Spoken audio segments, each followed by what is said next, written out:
Hey everyone, and welcome back to Amaranth Bay. Today we're going to be working on a big infrastructure expansion to connect the western side of the new town of Fitzgerald to the rest of the map. We're going to add in a few different types of infrastructure today, starting with the roads. The main project here was inspired by the Richard I. Bong Bridge in the Twin Ports area. I believe it's more commonly known as the Bong Bridge. I'm not sure why anyone would shorten it to that, but that's what we're going to go with if I have to reference it again. Anyway, this thing takes kind of an interesting sweeping course over the St. Louis River. I started out the build by drawing in the straight sections in between the big curves, making sure that the central bridge span here is going to allow for the ship path to go directly underneath. I'm not sure if we'll actually have any ships coming through here ever, but at least we can keep up the illusion that that could happen if we wanted to. So to get these curves to be about the same size, I measured out the straight distance between each straight section of road and tried to get them about the same. I'm not too worried about getting it perfect, but I just wanted them to be more or less proportional to one another. We're going to get to the bridge itself in a moment, but first I wanted to build the approach on the Fitzgerald side, just to make sure that we can fit everything in properly with all the infrastructure that we already have built around here. In Superior, the approach to the bridge goes all the way down to where we have this next highway down here to the south, which in real life runs over into the middle of downtown Superior. But since our town layout is shifted quite a bit to the north in comparison, I decided to have the roadway sweep down just partway, just as far as needed to get a reasonable curve on the approach. And the reason we need this curve here in the first place is because it needs to come in at an angle and at some elevation to cross the rail line here. And then as you go over to the right here, heading into town, it just jogs back up and meets up with this northern highway. Finally, I connected up these two sides with a nice gentle curve, which I think looks kind of cool. And I like how it stands out and makes it look much more apparent that this is a modern addition to the historic road network. With that done, I connected up the bridge spans using Network Multi-Tool and raised up the main span, which of course is the whole point of having this bridge so that there's enough space for a ship to pass underneath. I'm not going to raise it all the way up above the antenna on top of this tanker. I just wanted to use it as a reference to get it in the general vicinity of the right height for a big ship like this. Over on the other side, I connected this highway up to the pre-existing freeway, taking inspiration from the equivalent interchange, which I think this would be considered West Duluth in real life. I'm not 100% sure about that. I used the usual technique of making the nubbins coming out of the freeways and the highway, getting them to be nice and smooth using Node Controller and Move It, and then connecting up those pieces with Network Multi-Tool for a nice smooth curve. For the flyover ramp, I needed to raise up the central span just far enough to allow for tall trucks to pass underneath, and then just sloped the remaining nodes to get a nice gentle slope. For the right turn here, heading off of the freeway and onto the bridge, I decided to have a separate merge from the flyover ramp, just like you see in real life, which I think will help to separate traffic out a little bit. Then for people who are leaving Fitzgerald and coming this way on the bridge, who want to turn left onto the freeway to head off of the map, you have a really sad looking ramp in comparison where you have to yield to oncoming traffic in order to turn left. I figured that we could also accommodate people coming from Amaranth who want to exit and turn right onto this surface road, so I added that exit ramp in here as well. Although I'm not sure exactly what kind of surroundings are going to go here, so I don't know how important this exit actually is. In real life, you have a fairly developed area of West Duluth, but I'm honestly not sure if we're going to have that sort of development all the way out here, because this is pretty far away from the main city of Amaranth and the main town of Superior. So we'll see if we actually get out here. But anyway, that's a problem for another day.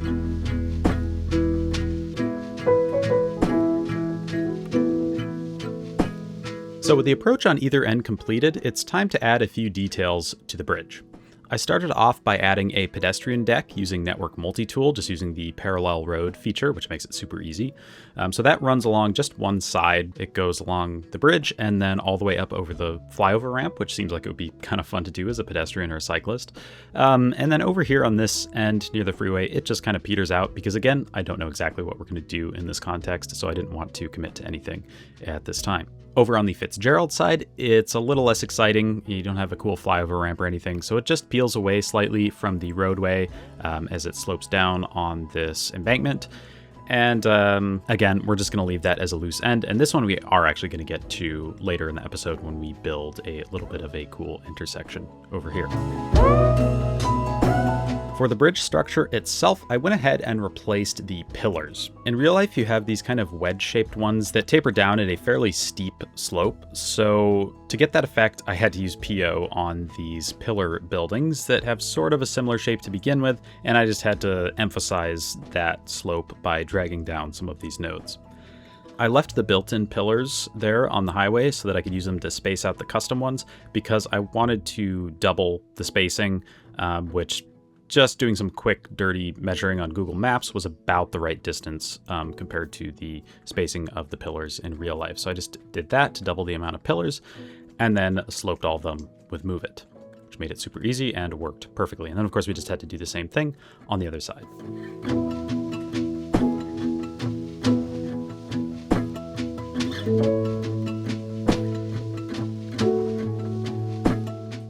By far the most challenging part of building this bridge was making the central span. I tried to do something fairly close to the real-life bridge. This asset was the closest that I could find, although it does have some things that I had to change. Of course, I had to resize it using PO, and it also has these concrete bases built into it, which I didn't want because it didn't really fit into the context here. So I had to isolate those, which was a little bit annoying because all these nodes are sort of cramped in here. But once I got that done, I could just merge those nodes together and it basically disappeared. And I did the same thing for all the other ones as well, of course.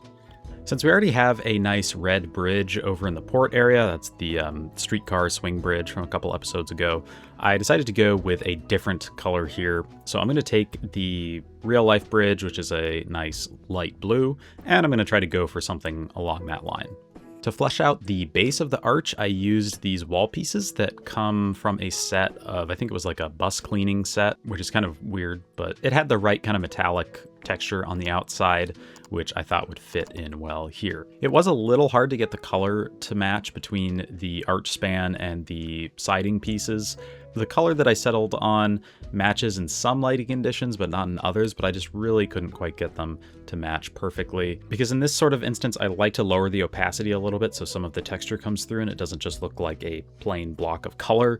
But then when you do that, some of the original color of the asset comes through and changes the shade of the color in certain lighting conditions, if that makes sense. This whole span rests on top of a couple of really big pillars. In real life, they have the same sort of silhouette as the smaller pillars that make up the rest of the bridge, except they taper into a much wider size near the top, and then they angle back in up to the width of the bridge. So hopefully these look hefty enough to actually hold up the arch. Then for the final couple of touches, I added in a concrete barrier in between the two sides of the highway, like you see in real life, and I also copied a couple of dolphins from the previous highway bridge build and added those in here as well, changing the color slightly just to represent that they're meant to be more modern and maybe a bit cleaner than the older ones.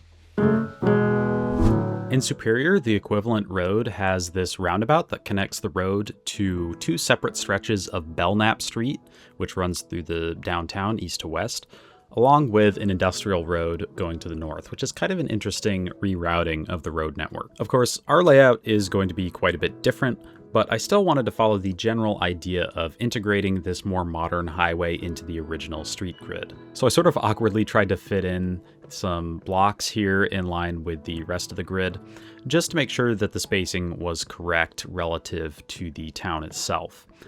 Then I trimmed away all the roads that get in the way of the highway because they would have torn those up when they went to build this thing. Obviously, this is just meant to be a bit of a skeleton. This road network will be expanded on in the future whenever we build this area.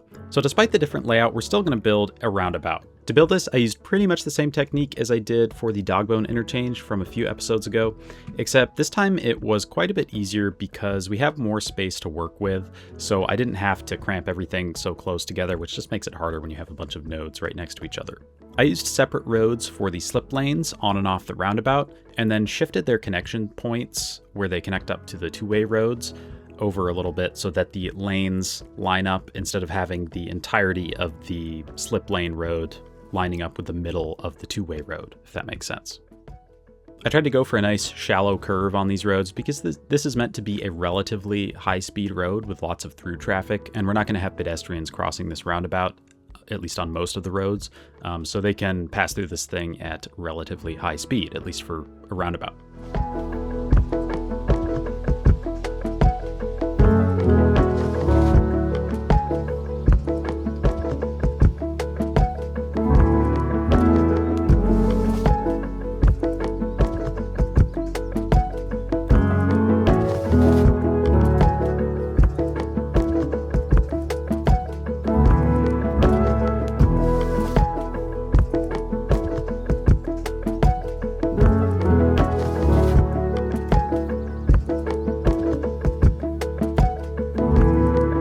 I figured that this thing would have been built around the same time as the previously mentioned Dogbone interchange, so I detailed it pretty much the same way, using these amusement park paths for the interior curbs, which is always kind of fun to say.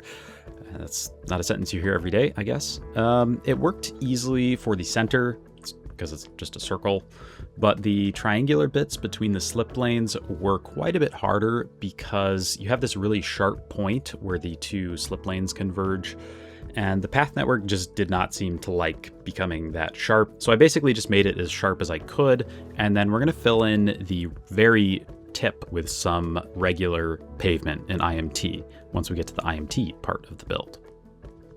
But before we get to that, I integrated the pedestrian path from before, just with this single crossing here on this low traffic route. This would probably be the lowest traffic road, so I think this is a reasonable place to have a crosswalk, and that's just going to jog up here and connect up to this road.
So with all of that road nonsense out of the way, it's time to jump back to an earlier period of the town's development to focus on the rail network. We're going to start with yet another swing bridge, this time taking inspiration from the Grassy Point swing bridge that connects West Duluth to Superior.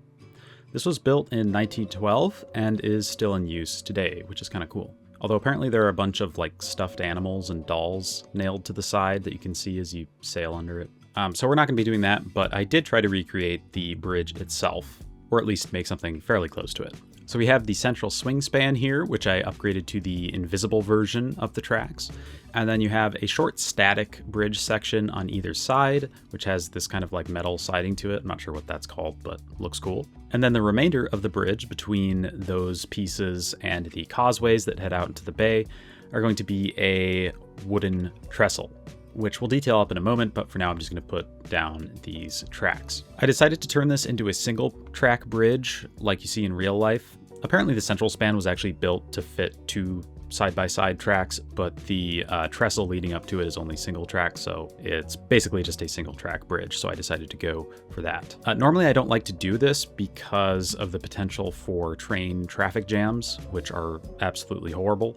But in this case, we only have a single rail line with a single train crossing here, so I don't think it's going to be an issue to have this single track. And if you're curious, it's the Scenic Railway crosses here from Fitzgerald. For the trestle portion, I used these pillars that I think are from the elevated version of one of the vanilla roads, or maybe the paths. I'm not sure exactly which one. These are buildings and not props, so I couldn't use them in IMT to do this quickly, but I was able to place them using the prop line tool, which doesn't make any sense, but I'll take it. I don't have to place them by hand, so that's nice. Honestly, at this point in the series, I'm kind of tired of making swing bridges because this is the third one in like 5 episodes or something like that.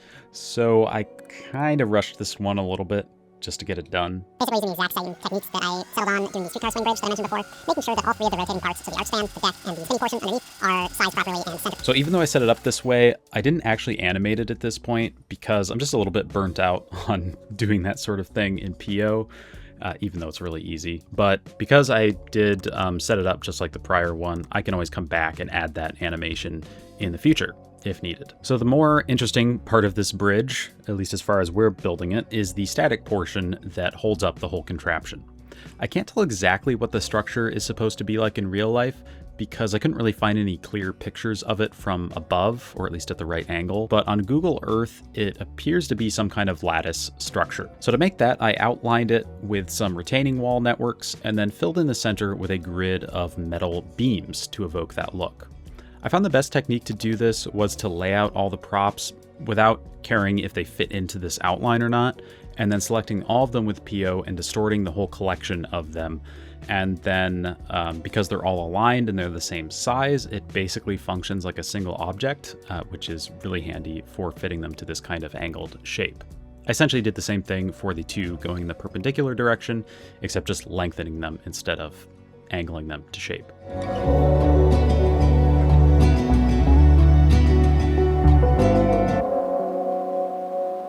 To finish off the rail infrastructure, we're going to take a look at this big rail yard just west of downtown Superior. I was originally going to leave this for a future episode, but at this point in the build, I figured that the whole reason of laying out this road network and this rail network here was to set the stage for future builds in this area. So with that in mind, I decided to build this thing just so we can get an idea of how much space it's going to take up and the sort of area that we'll have available to develop in the future. This was just a pretty quick build. We're not going to go into too much detail like I've tried to do with previous rail yards. I just wanted to get the layout down. So I don't know exactly what the context is going to be here, but I did want to visualize where some of these tracks are going to branch off to. So you have one angling off to the right up here, one going straight through, and then we're going to add some more going over to the left later on. Having these placed down allows me to get a nice smooth angle between those tracks and the curve of the rail yard. And so to make that rail yard, I used 2 mirrored curve segments to make sure that it is symmetrical.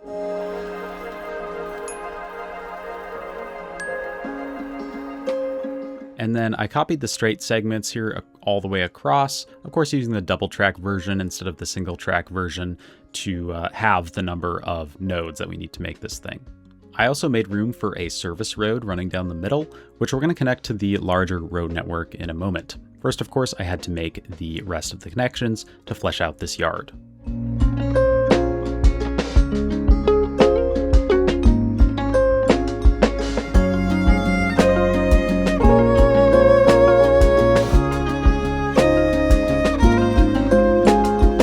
We already have one bypass line to the east of the yard at the bottom of the screen here, and I wanted to add another one on the west side to the top of the screen here. I like how this one looks because it's parallel to the side of the yard, but it still has this little bit of extra space in between so that it doesn't look like a double track. I don't know why, but I just think that looks cool. I had this line to branch off into this little pocket between the highway and the surface road here, where I'm thinking we'll have some sort of industry that might want a rail spur. And then south of the first rail yard, we have a second rail yard. I decided to make this one from scratch rather than just copying and pasting the first one.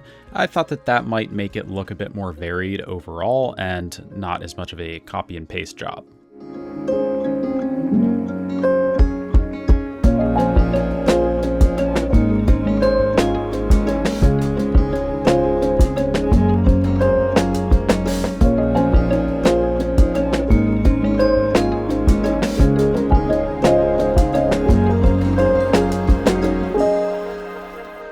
south of the second part of the rail yard, I decided to have it be the end of the yard because we're pretty close to the edge of the map here. In real life, you have another big rail yard south of here, but I didn't think that that would really fit into the available space here. Instead, I just extended out these couple of lines southward and added in a couple of tracks going between the different lines. With the yard itself complete, I finished up the service road network by running it along the eastern side and connecting it to the various crossroads, along with the pre-existing surface road network. I really like how this looks. You almost have like this whole thing framed by these surface roads, but I don't know, I think it looks kind of cool. Hopping over to the north side of the rail yard, I added in some more connections, including a couple of really sharply angled ones over to the east and west, along with an extension of the service road over into the dock area. Not sure where this is going to connect up to yet, but I figured it would make sense to have this run up here as well. I wasn't too worried about connecting each line in every single direction or anything like that. I mostly just wanted to get this cool geometric shape where all of them cross over each other. We'll worry about the realism when we actually make the surrounding builds, and we can always adjust things to have proper access to all of these different industries. So we're not going to detail much of this today, but I did want to add a single little detail here, which is to add in the support system for this highway overpass. I made that really quickly in IMT using these round expressway pillar props.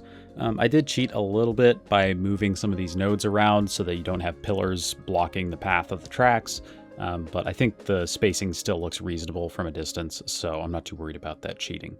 So cheating is okay. You heard it here first. I think I have a bit of a problem because I usually record the perfect amount for a nice, short, easily digestible episode, and then I keep recording.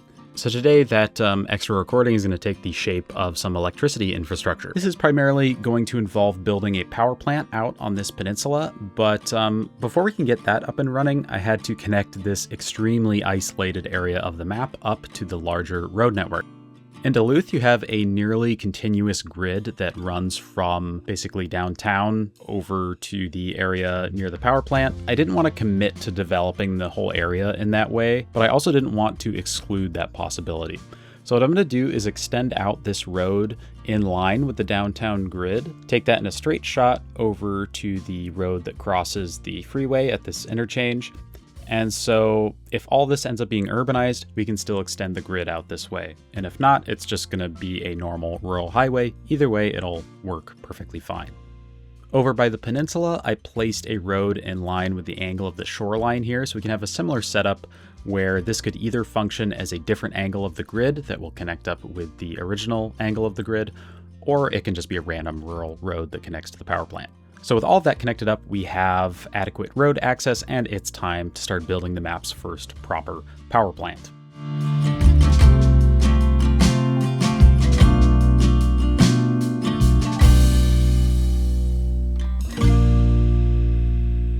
For this, we're going to look at this guy, which is called the Hibbard Power Plant, not to be confused with the Hibbing Power Plant down the road. Very confusing. It's kind of interesting in that, well, first of all, it's a very cool location to build a power plant, I have to say. And second of all, it was originally a fossil fuel plant, but now it burns primarily wood waste, I think with a little bit of coal as well. Starting with the main structures, you have the power plant building itself, which I just made out of these old factory buildings to represent that this would have been the original structure of the coal power plant or whatever it was. Over to the side, I made a little storage building for the wood scraps. In real life, you have something sort of like this that has very steep sides, but it does have a flat roof. I didn't really have an asset that would work for that, so I just represented it by taking this warehouse and bringing the sides of the roof to the ground, and you still get this kind of pyramidal thing that looks cool. I attached a couple of additions to the side of the main building. I assume that these were added in the process of converting the power plant to its new function. So I tried to fit it into the built-in details of the building to make it look like they were tacked on afterwards with respect to kind of the original structure. Of course, probably the most important part of this is the big smokestack.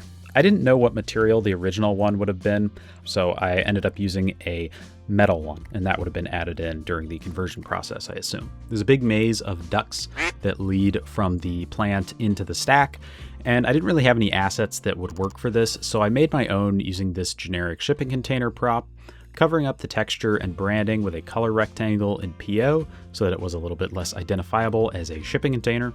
and then fitting it in and using a couple more copies to build up the rest of the system. In real life, you also see these giant things on top that make it look kind of evil, but that's fine. I definitely didn't have anything that would work for this, so I used the exact same assets and distorted them to get the right shape. I was kind of worried that it would distort the model and the texture too much and make it look terrible, but I actually think it came out looking suitably evil. So that's good. That being said, it felt a little bit bare for an evil thing on top of a power plant, so I added in some more details to the top. I took some copies of these and clipped them into the ground so that I could get the spacing for all the stuff on top correct. And then I just put down some barriers and some greebling and then a little access building as well. And then I just moved it into place. It's a lot easier to detail things like this down on the ground than having to raise up every single prop and work from there. So I think this was a much easier way to do this sort of thing. I don't know that much about electricity infrastructure, but I did want to include some of the details that I noticed about the part, I think this is called the transformer yard around back. I was a bit low on the right sort of assets to build this thing, so I sort of cobbled together something using these pre-made transformer thingies, putting them in a line, removing some of the built-in fences using BOB because I didn't want each one to be individually fenced off. And then I wanted to evoke these sorts of big truss things that you see. I assume these are just like for carrying power lines across the transformer yard. I really don't know, but I just thought they looked cool, so I wanted to include something like that. I made those using this truss gantry network, which is meant for like overhead highway signage, but the built-in supports seem to only spawn at unconnected nodes, so when I made these squares like this, it removed the support props, so I had to add those back in manually. Obviously, there aren't any actual wires running across these, and they don't really serve any purpose at all, but I'm hoping that it's just going to create this like mess of stuff. So when you see it kind of in the background of the cinematic shots, it'll all blend together and just look like this cool transformer thing. I sort of built these things out of order, so sorry about that, but we're kind of going back to the beginning of the process, which is where the trucks come in and deliver wood scraps. So they back onto this platform, which rotates way up into the air at a very sharp angle, and then gravity just pulls all the wood scraps out into this hopper thing. I made the platform just very simple with some ploppable asphalt and some guardrails along the edges. And then we have the hopper thingy around back, which I made using this container prop. I had to take these nodes along the face and rotate those individually to get this angle. I tried using the distort function and it looked horrible. Then from there, the wood scraps travel up through a short conveyor system over to the storage building that we made before. And for this, I used the exact same set of assets that I used to make the conveyor system for the coal dock from that build. Although thankfully this system was extremely small in comparison and it was very quick and easy to put together. Of course, the final step here is to run another conveyor belt from the storage up to the power plant. To get this guy up and running, I clipped in a few electricity blocks to generate a nice amount of power, an industrial block to represent the output of ash that's produced here, a garbage service block, not so much to take care of garbage, but mostly to generate the dump trucks because the dump truck asset that I have is a garbage truck. I tried moving the access point for this thing, thinking that maybe the trucks would like try to drive up in line with the platform so we could get some cool cinematic shots of them driving away from that, but I haven't seen that happen yet. I suppose I could have like animated it with PO, put down like a trailer prop and had it rotate up, but I just didn't think of that at the time. Finally, there's a warehouse block for storing forestry products to represent the supply of wood, and I also added in an office block to bring in some jobs, but I forgot to record that, so you'll just have to imagine it. So with all the main parts completed, it is time to pave it over and do a bit of detailing.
Now we have just one final touch to finish things up. I'm going to take these power lines and route them in the general direction of the areas that they're going to serve. I took the leftmost high voltage one and ran it over here, kind of curving through these woods and then heading across the bay or the river, not sure which one. And of course we encountered the exact same problem as we did for the other types of infrastructure crossing the bay here. And that is that we need enough height for ships to be able to pass underneath. In real life, they use the amazingly simple technique of making these really hilariously tall towers, which I think is kind of cool. So I basically tried to do the same thing. It was a little bit tough because the tower asset itself is only so tall, but because they're technically buildings that spawn when you draw out this network, I was able to turn them into POs and wumbo them. Is that a meme that people still understand? I don't know.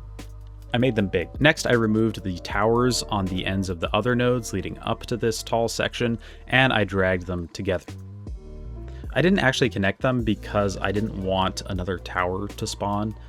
It's sort of funny because that actually keeps the electricity from passing over the bay, which is sort of the whole point of this. But that's actually irrelevant, I think, because the mod, I think it's Game Anarchy, allows electricity to be shared all across the map without actually having to have them physically connected. Anyway, back over on the Fitzgerald side of the bay, this line is going to split into two, just like it appears to in real life, with smaller towers heading off in different directions. I'm just going to leave these hanging for now, and I'm going to try to remember to extend those whenever we build up the surrounding area. Finally, back at the plant, I rearranged these lines for a more logical layout because as they would have had to cross over each other in order to branch off. So I just rearranged those with the lower voltage local line running out along the shore to the right here to serve whatever stuff is going to be built in this area, whether it's a town or just some rural stuff. And then the second high voltage line is just going to march off toward the edge of the map, presumably to connect up to even more rural areas. I hope that you enjoyed this infrastructure expansion. Hopefully it wasn't too close to the previous double bridge build where we had a big highway bridge and a rail swing bridge. I tried to switch it up a little bit in terms of the details and the other stuff we did. But either way, I would like to thank my channel members with a special shout out to my $5 tier members, 063TH, Gay Meowing, Juki, Clamor69, New, Nathan Nougat, Peter J, and Victor Sellin. And of course, thank you for watching. See ya. We're all building bridges slowly, tearing them down fast to start over. We're all trying to come over memories of the past and start over. We're all building bridges slowly, tearing them down fast to start over. We're all trying to come over memories of the past and start over. The past won't start over.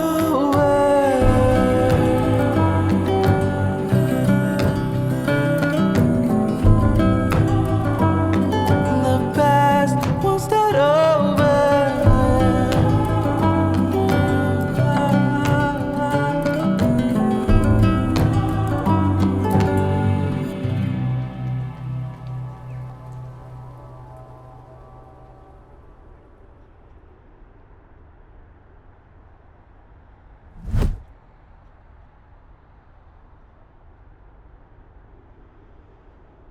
And I also added more dolphins, so that's cool.